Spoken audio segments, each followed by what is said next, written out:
I'm Senior Manager Creative Operations at Tattva Creations, and I, on behalf of the 9th Brahmaputra Valley Film Festival, welcome you all to this cozy informal media room named Buroi, after a tributary of the river Brahmaputra. Today, on the second day of BVFF, we are holding the very first industry session that will give us some valuable industry insights. In the course of next 3 days, we'll be holding more such sessions and masterclasses that will give us an opportunity to delve into the nuances of Indian film industry and many cinematic journeys. एक शेर के साथ शुरुआत करना चाहूँगी. इधर देखिए, सबब जानिए, यूं न नजरें चुराइए. इधर देखिए, सबब जानिए, यूं न नजरें चुराइए. ये रंगो उल्फत का जहान है, आजमाइए, आजमाइए. Thank you so much. As said, these sessions are all about the Indian film industry, which indeed is a radiant universe. So let's begin the day. This year in BVFF, we have been joined by the wonderful Smriti Kiran, Industry Program Curator. Smriti is the founder of Polka Dots Lightbox. She has shaped narratives for films and series, curated film programs, and built creative blueprints for cultural institutions. In the past, she has been a creative director at MAMI. Smriti's work spans international film juries, mentorship programs, and groundbreaking industry contributions. And she is the brain behind these industry sessions right here. So ladies and gentlemen, let's welcome her, and I would like to call the BVFF Communication Director, Beyond Denise, to please come on stage and felicitate Smriti. That is so sweet. I sound very good. I'm feeling very... Everyone's so sweet and welcoming, and sweet and welcoming doesn't mean that they haven't put this massive, amazing festival together. There's a lot of work that has gone behind, creating the kind of space that BVFF has created over the last 9 years, but to not make it look like you guys were,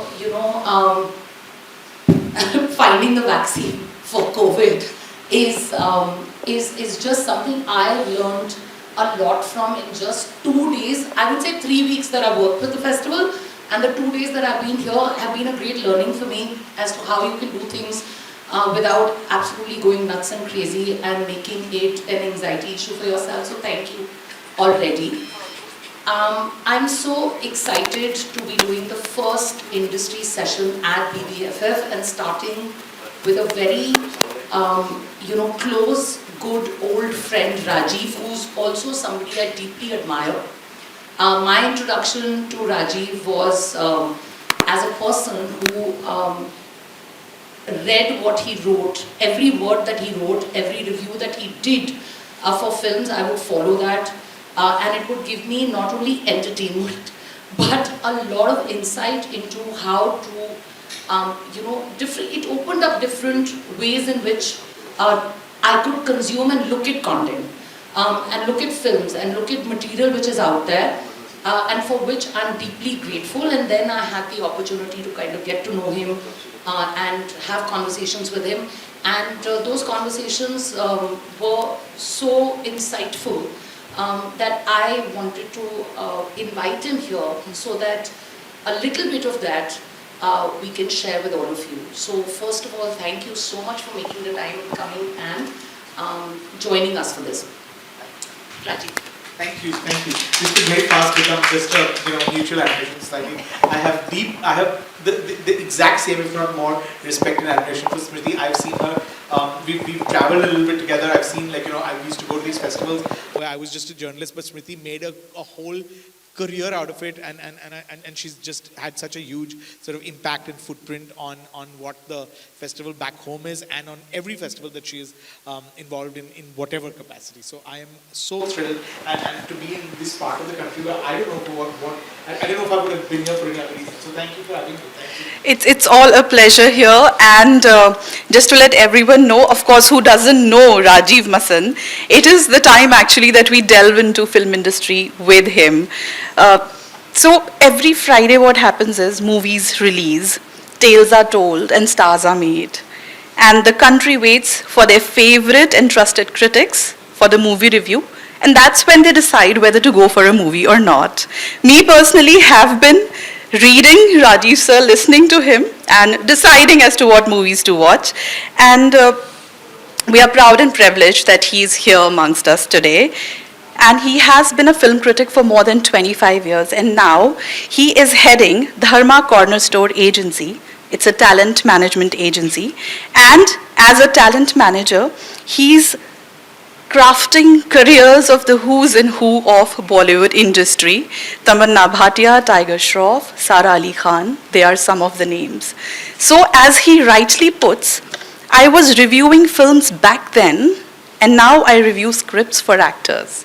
So we welcome you, and I call upon Beyond Denise once again to felicitate Mr. Rajiv Masand. So Rajiv, want to begin by asking you that I think I was just bored. I think in that COVID year when when we were only watching films, and I think Smriti, you'll agree, and Stuti, who's also an amazing critic, will agree. I think we were only watching films on iPads and on television, and we were doing interviews over Zoom, which just after a point got to me. I was like, I can't do this anymore. I'm not enjoying it. I think the fatigue had already set in. It had to have set in, but that became the trigger. I was just like, I'm bored. I don't want to do this anymore. At the time, I was 44, which is not considered the ideal time to be upping and sort of switching your career. But I was like, I think I'm done. I didn't know what I wanted to do. I figured it would be something related to the film business. It's the only thing I know and love, but I didn't know what it was. I mean, I think if you ask me, I would have probably found a way to be involved in making films, producing them. I'm not interested in writing or directing, but enabling the kind of stories that one wants to watch sort of unfold on screen. I think that may have been I would have found some way to perhaps do that. But I got a call from Bunty and Karan who were coming together. Bunty Sajde runs a company called Cornerstone, which is a sports management agency. They used to manage people like Virat and Sania Mirza and a lot of other incredible sports people.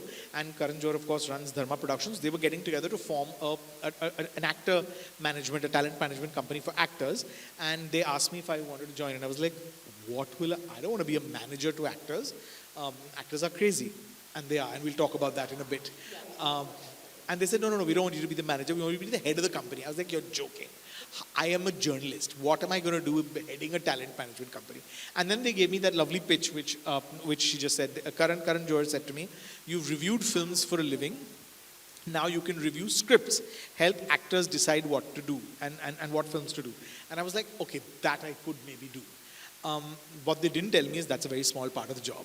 The bulk of the job is still managing crazy actors, and I kind of made this plunge, but that's a joke. What I really mean is, at 44, to get an opportunity where you can completely reinvent what you do and change your profession, I don't think it happens to everyone, and I'm grateful for it every day.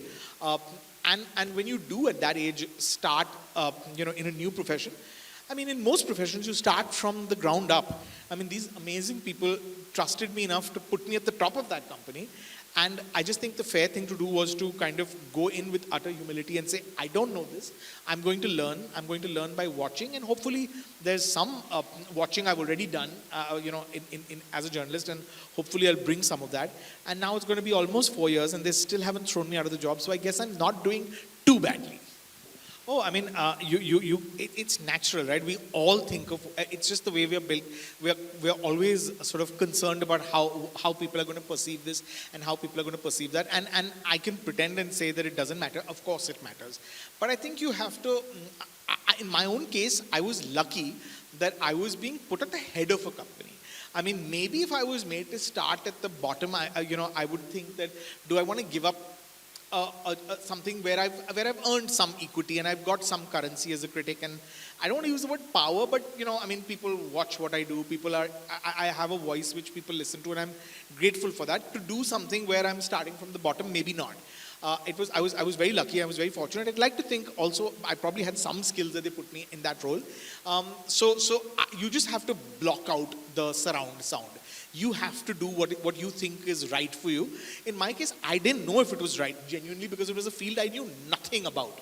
I love that you brought up Ari Gold, and I love that you brought up the perceptions about, because there's two perceptions about talent management, right? There's one that it's glorified coordinators basically are there to, I mean, look, also the business of talent management in the entertainment business in India is not very old. It's about 10, 12, 13 years old. So the old ways of working, when, you know, back in the 80s and 90s, was that you had a manager, and that manager basically just coordinated your dates and basically followed up on monies. But actors did everything. They actually spoke about their price to producers. This is the corporatization of Bollywood.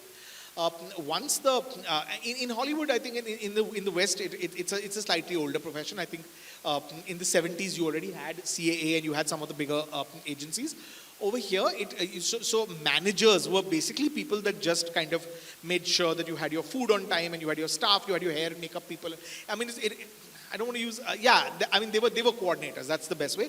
The other perception after corporatization is that talent managers and all are basically there to make a producer's life difficult, because they are the ones demanding things which an actor doesn't really require, but they're here to make our life miserable. Those were the two perceptions, and I definitely was clear that I wanted to try to change that perception, because on the other side, I was also hearing the same things. And it's true, it's no reputation is entirely fake. That reputation catches on because it happens often enough for people to complain. I thought the opportunity for me there was, I was like, you know what, the management part of it, I mean, there are enough people who've done it and do know it and will do it better. But I wanted to sort of widen the scope of what an agent can do and should do. And what I was realizing more and more is that there's not a lot of, and again, it's only because it's, you know, 10 years later, it'll be very different. There'll be a lot more people with I think, specialized script reading and script analysis skills. But I don't think in the current ecosystem, there are a lot. And I thought that what I'll bring, which is also what they promised me the first time, was that I will be able to talk to actors about the creative part of it, the choosing of scripts and the choosing of films. The truth is, I mean, I was allowed to have that voice, and actors were interested in my opinion, because I came from, you know, from being a critic and someone who was able to watch films and analyze films. So they listened to me. Having said that, I still want listen. When I say no, sorry, they hear me. When I say listen, they only do what they want to do, and they only do what they think is right, which is exactly how it should be. You should listen to people, you should hear what they have to say, you should listen to opinions. I think someone like me can bring a fresh perspective, but you really should do a film only because you think it's right for you. And even if 10 people around you think that it's not, if you believe in that, you should do it, because that decision, if it's not the actor's decision, then God forbid if that film doesn't do well, you feel like, you know what, my instinct was right. I did it because my mother asked me to do it, because my manager asked me to do it, my agent asked me to do it. So the way I work is I read a script, I send notes, I'm happy to chat with them, but I will never say you have to do this or you cannot do this. I'll never enforce my opinion, but I'll share mine and I'll tell you why you should and why you shouldn't, and why I think it could be something that could be potentially, career making or career breaking, depending on what it is. But never with the. Also, you have to go in with some humility. You cannot, and I think a big problem that plagues film people is that everyone behaves like they know everything, or that they know, I know that this is going to work. If we knew what was going to work, nobody would have a flop ever. So nobody really knows. We think we know, we have a strong instinct, but go in, don't be presumptuous to assume that you know the script is great, or that. I mean, it reads well on paper. It could be, you could make a really terrible film out of a good script. You could make a half decent film out of an average script. Go in with humility, and which is why I tell actors, your instinct is the most important. I may look at it very differently, and we're human beings, right? A script is art, it's writing. I might look at it one way, you might look at it in a different way. So I was very clear that I want to be able to help them in that sort of department, and also slowly try to change this perception of managers and agents being people who are there to make life difficult for the producer. You know, I was just telling you in the cast, Madhi, and I say this to everyone. I say that I was a film critic, film journalist for 25 years. I interacted with actors because I was interviewing them, and we were doing roundtables, and we were doing shoots at film festivals, and you're doing all kinds of. One was interacting with actors on a daily basis. So one felt like, if you're doing it for 25 years, you feel like, I know how actors think, I know how actors work. And then I entered this profession, I realized I know nothing about them. Because the side that you see of them when you're a journalist is the side that they want to show you. Because they also spend such little time, right? I mean, like, you're only spending about half an hour, 40 minutes with an actor. And of course, they're going to show you their best side. Because you're going to be writing about them and, they're obviously trying to make an impression. But the side that you see as someone that represents them, an agent, is the absolute unvarnished, the most vulnerable, the most insecure, and probably the closest to authentic that you will ever see. So I feel like actors are like, it's a cliche, but it's the truth. Actors are like kids. They really are like children. They are some of them are spoiled, bratty. Some of them are well behaved but confused. But the one thing that is common to all actors is that they're all delusional. They all suffer from delusions of grandeur. Everyone thinks that they're the next Marlon Brando or I don't know, Meryl Streep. And that took a little while for me to wrap my head around, because I was like, and the funny thing is, they are able to be completely objective about other actors' careers, but zero objectivity when it comes to their own. So so that took a little bit of wrapping your head around. And then I also sort of started to realize that if you don't believe that you are the next Amitabh Bachchan, how are you going to convince Sanjay Bansali and Karan Johar and Aditya Chopra to cast you as the lead in your film? So somewhere that delusion is, maybe it serves them well, and it's the fuel that they need to be able to carry on in a profession that every single day is sort of challenging you and discounting you, and every Friday is changing your position, and on a bad Friday is tossing you off the pedestal that you've been on for the last 1 year, 2 years, whatever. So I've started to understand the delusion, but I think as someone who represents them, as someone who works with them and is invested in their career, you have to find a way to get them to see some realism and some authentic. I mean, really realistic. To be realistic. The way to do that, I think, is to do it politely and gently. I don't think it helps anyone if you tell them, you're not that good an actor, you're not going to get this. No one wants to hear that. No one believes that. They don't want to believe that.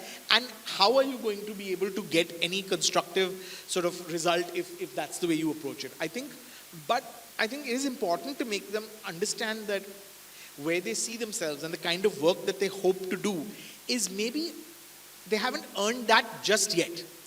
The example I like to give is, I don't want to take names, but every actor who's here wants films which are going to actors here, and every actor who's here wants films that are.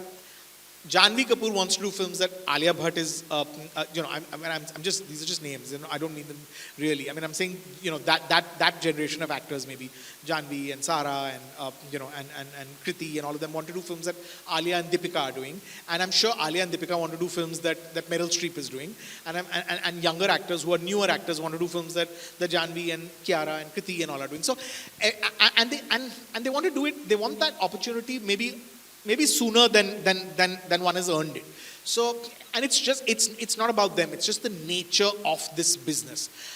If everyone's in a rush, also, and I'm sorry I gave the example, and it's telling that I gave the example of women, because to be fair, women are being constantly reminded that your shelf life is so short that can you really blame them for wanting things to happen for them much sooner than perhaps would naturally happen? They are under more pressure way more pressure than the men are. So it was just by accident that I named women, but I'm glad that we did because the pressure on them is way higher. So I think I understand the delusion now. I understand the wanting things to happen faster than maybe they've earned it. But I think it's important for them to also understand the reality of the business and how the business is doing, while thinking that they should get paid X amount, or that they should get this kind of billing or this kind of films. It is a business. First and foremost, it is a business. And it's not personal, but if you're of no value, then you're of no value.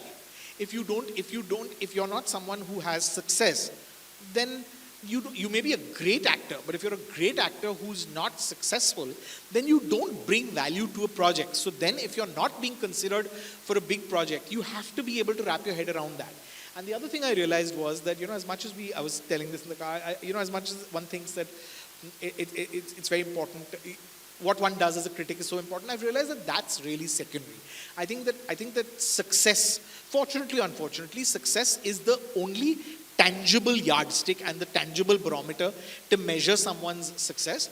Of course, everyone likes a good review, but ask an actor to put their hand on their heart and say what matters more, good reviews or box office, and every single one of them, even the best actors, the most acclaimed actors, will tell you that box office does, because that is what enables them to do the next big project or the next job that they want to do and get the paycheck that they feel they deserve and get the hoardings and the brand endorsements and the respect and the awards that they want.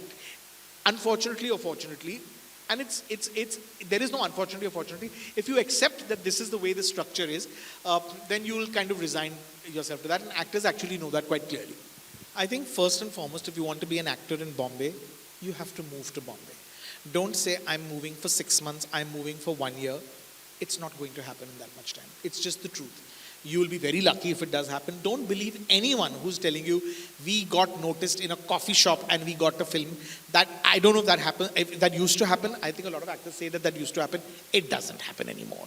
No one, some filmmaker saw you in a coffee shop eating a pizza and cast you. It does not happen. There is sheer rigor in going and doing auditions. So the first one, move to Bombay. Move to Bombay indefinitely, because if you're putting a date to, and I also want to say, while I'm saying all these things, I understand how all of this can seem like, yeah, this is quite militant. I mean, I have a job, I have to earn, it's a job, I have to earn a living. Yes, but the thing about the film business is that you don't know when it's going to turn around, and you don't know. It's also so competitive that while you're only thinking about yourself, understand that on the day that one actor from here moves, there's also 50,000 other actors who are moving. On any given day, God knows how many thousands of actors are moving to Mumbai. So come with an indefinite plan and say that, sure, you need to earn a living, and maybe there are plan B, not plan B, the side gig. You can find a side gig and do other things. There's many things one can do. Bombay really is the city of opportunities. But don't come here and say, in 6 months, if things don't work out, I'll go back. Don't come. It's not going to work out in 6 months. The second thing is, meet every casting director. You're not going to get cast in coffee shops and by filmmakers. Don't even chase your primary thing should not be about chasing, I want to meet Imtiaz Ali, I want to meet Shujit Sarkar, I want to meet Karan Johar. It's not going to happen. You need to meet the casting directors. Those are the guys who are going to cast you. Those are the guys who are going to give you auditions. Those are the guys you need to impress first. Those are the guys who will take you to Karan Johar or to Sanjay Bansali or to Imtiaz Ali if they think you're good. So impress the casting director. Third thing, please don't come with the attitude, I will only do lead roles. You have not earned it. You are not a star kid. Unfortunately, and this I will not say unfortunately or fortunately, unfortunately, the star kid problem, the N word exists. Nepotism is there. We can't do anything about it. Do we love it? No. Would we like it to change? Yes. Can we do anything about it? No. Let's just move on. Those kids, because I meet a lot of young actors who are really good young actors who say, yaar, but that guy, I'm like, yeah, but he's someone's kid. I can't change this. Now do you want to spend your life crying that he's getting a lead, but you have to take a supporting role? Or do you actually want to take that supporting role, be so damn good in it, that the third film that you get will be the lead? I mean, you can do either one. There are lots of whiners in Bombay. You could be a whiner, or you could be someone that's actually working towards achieving something. So don't be hung up on wanting a lead. Come and say, if there is something to do in this part, I will do it. If a casting director is telling you, do this, it's only 2 scenes, do it for me, I will find you something, do it. Don't think, a lot of actors think, but my first film can't be some walk. But who are you? My first film means, like, why should it not be 2 scenes? It's growth, right? I mean, like, any other job also, the first thing that you do in any job is a small thing, and then you go up, right? I mean, like, even in a hotel, I don't know, if you're working, you first get the most basic job, and then you climb up, right? You're not gonna, there is a lot, and the reason I'm bringing this up is because a lot of people come saying, meko hero banna hai, and those are the first people we throw out immediately. मेरे को actor बनना है, I want to here. मेरे को hero बनना है. I don't know if it still happens, to be honest. This used to be back in the day. Everyone wanted to be, मेरे को हीरो बनना है. हीरो बनना है means hero hopefully you will become, but you want to be an actor, right? So be very clear that you're here to be an actor. Genuinely, it's a cliche, but it's the truth. There is no roles are big or small. People have, I mean, Nawazuddin Siddiqui, Irfan Khan, all these great actors have all come up the hard way. And today they are respected a lot more than some of the leading men who are your big heroes, because they are people who worked and earned their way. And also, you know, when you start small, you actually get a sense of the industry. You've done all, you lose your inhibitions, and you also sort of, you know, don't have ego and stuff, because you start so small, if you like, that you're also far better equipped to deal with all the, am I allowed to say shit that's going to come your way, because it will come. It's a tough job. Four, have patience. You can't come saying, yeah, I've been auditioning for 6 months. Yes, and you might be doing it for 6 months more, and you might be doing it for 2 years more. It all depends on how badly you want it. If you want it badly enough, you will think how you've grown in those 6 months, how your acting and how your auditions have got better in those 6 months, and not that, oh, I've been auditioning for 6 months and I've not got a job. You have to understand it's a highly competitive business. You could be very, very good and still not be getting your job, getting that acting job immediately. So absolutely come with sort of patience. And the last thing is, I think, you know, don't really try to stay grounded and try to stay rooted. I understand how difficult that is, because this is a profession that will turn your head. Just because you've got your first big hit and and I don't want to say established, because people are not established after working for 10 years also, but just because you've gotten an entry, or you've got your foot into the door, it doesn't mean that the door can't shut again. It is a profession where you have to be good every week and in every film and in every project. It's not that, you know, एक बार मैं CEO बन गया, मैं CEO बन गया. You have to be the CEO every single day. Every film and every project and every week, and that is not even counting all the other people who are going to be so good that your position there also gets a little bit threatened. So there is no time and no place for complacency. Of course, you'll enjoy it, and, you know, you'll begin to enjoy it, and the paychecks get bigger, and the opportunities get bigger, and the hoardings get bigger, and all of that. But it's a long way to get to that point. Don't come with the hope that I'm doing this because I want to see myself. I've heard these things, and this is all very romantic. You know, it sounds great. I used to go to the movies, and someday I thought I will be there where I see Shah Rukh Khan being. That is going to take a very long time. Shah Rukh Khan also took a very long time for him also. So just understand that nothing's going to change overnight.